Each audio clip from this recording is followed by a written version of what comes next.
Yeah, I mentioned the Adelaide connection before with Anthony Byrne. Here's another blast from the past from Adelaide. I remember going to a press conference with this man before he even launched, at the very beginnings of his political career. I think 1997, former South Australian Senator Nick Xenophon joins me. Was it 97 when you first ran for the South Australian Parliament? 97 was just like yesterday. You still have those youthful good looks about you, Chris. The Maiden Magpie Hotel, the No Pokies campaign. It's been an extraordinary run. You've been out of it for years. Are you really looking at going back into federal parliament as an independent, or are you just trying to draw attention to your Ugg boot campaign? You know, you can do both. You can chew gum and walk at the same time.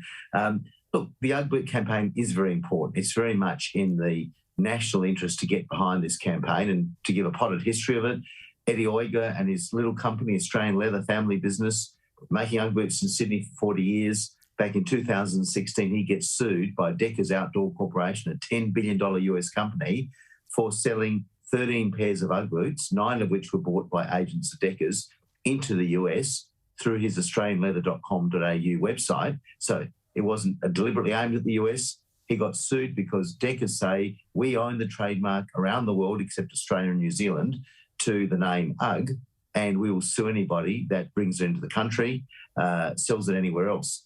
He got sued. And you want the Australian government to climb into that legal case and support him. They've given him some money, but you want them to actually add the Australian government to the legal action.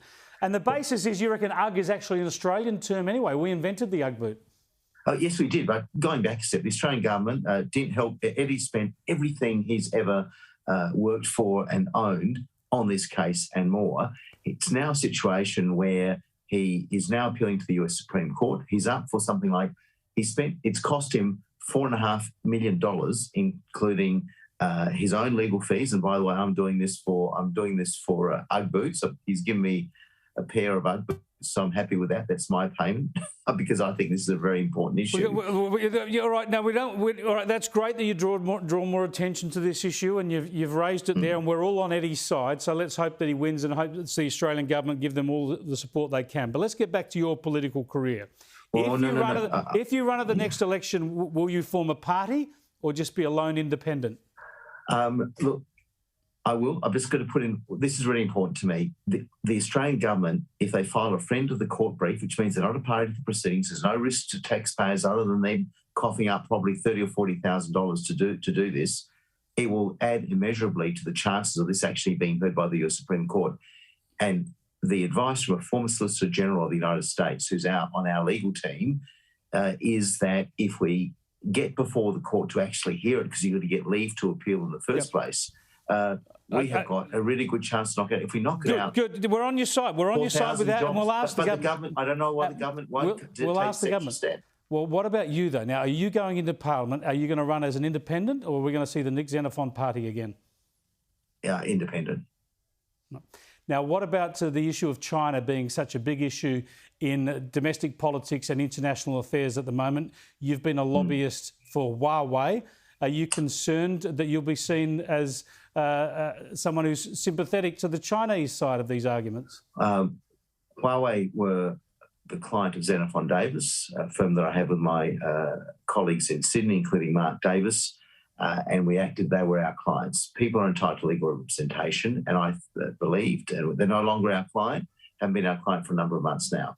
But I believe that people in a country such as Australia, a liberal democracy, there's the rule of law, and you're entitled to have robust legal representation. They were my client. They're no longer my client. They're no longer your client. You were not a lobbyist for Huawei then? You wouldn't say you were a lobbyist? No, I was not a lobbyist. I did not lobby politicians on this. It was about the legal issues involved. But can I say this? I still believe Huawei was unfairly maligned, and I think it's great irony, in fact, that Huawei has been pilloried, but our 5G equipment now comes from China, from a factory that is jointly owned by the Chinese state, and there doesn't seem to be any outrage about that. So I think that's unfair. And it is a private company, and I think Huawei, in their representations to the you want to jump over any hoops to meet security. Security issues have been raised in Australia, the US, and the UK. So a lot of people with access to all the information we're not we don't get to access have made that decision. We are out of time. Sorry, Nick Xenophon. I really appreciate it. Hopefully we keep talking. Once you declare as a candidate, no doubt we'll see you all the time. Who knows? Who knows? Who does know with Nick Xenophon? Do you reckon he's actually going to run and nominate